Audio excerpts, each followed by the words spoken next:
جی میم آپ کی تمام سپیچز جو ہم سنتے ہیں وہ عمران خان سے لے کے شروع ہوتی ہے اور اسی پہ ختم ہوتی ہے. عمران خان کو سنتے ہیں تو ان کی جو جتنی سپیچز ہوتی ہے وہ حکومت کے اگینسٹ ہوتی ہے, پی ایم ایل این کے اگینسٹ ہوتی ہے. تو یہ تاثر نہیں دیا جا رہا کہ یہ دو پولیٹیکل پارٹیز کی ایگوز کی وجہ سے عوام جو ہے وہ پس رہی ہے.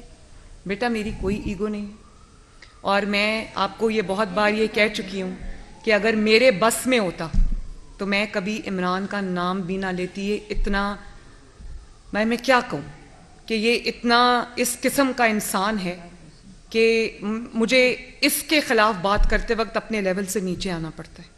لیکن جب پاکستان کی جو ہر بیماری ہے اس کی جڑ عمران خان ہے. پاکستان کو کوئی آج ایکسٹرنل تھریٹ نہیں ہے, پاکستان کو انٹرنل تھریٹ ہے. پاکستان کو انسٹیبلٹی کا تھریٹ ہے. انسٹیبلٹی بریڈنگ گراؤنڈ ہوتی ہے ہر اس پرابلم کے لیے جو آج پاکستان فیس کر رہا ہے. تو اس پرابلم کے سارے تانے بانے جب عمران سے ملتے ہوں, معیشت کی تباہی کا وہ ذمہ دار ہے, آئی ایم ایف کی ڈیل کا وہ ذمہ دار ہے, لا قانونیت کا وہ ذمہ دار ہے, توشہ خانہ چوری کا وہ ذمہ دار ہے, فارن فنڈنگ پاکستان میں لا کر غیر قانونی طور پہ اس کو پاکستان کی ڈی اسٹیبلائزیشن کے لیے خرچ کرنے کا وہ ذمہ دار ہے. آج جو یہ سچویشن ہے, جو ایک اینا کی سی ہے, سول انریسٹ ہے, اس کا ذمہ دار کون ہے؟ ذمہ دار ایک ہی ہے, اسی کا نام لینا پڑتا ہے. لیکن آئی ایگری ود یو, مجھے تکلیف ہوتی ہے جب مجھے اس کا نام لینا پڑتا ہے.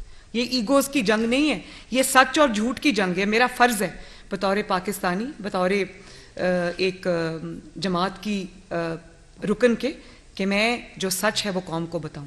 جی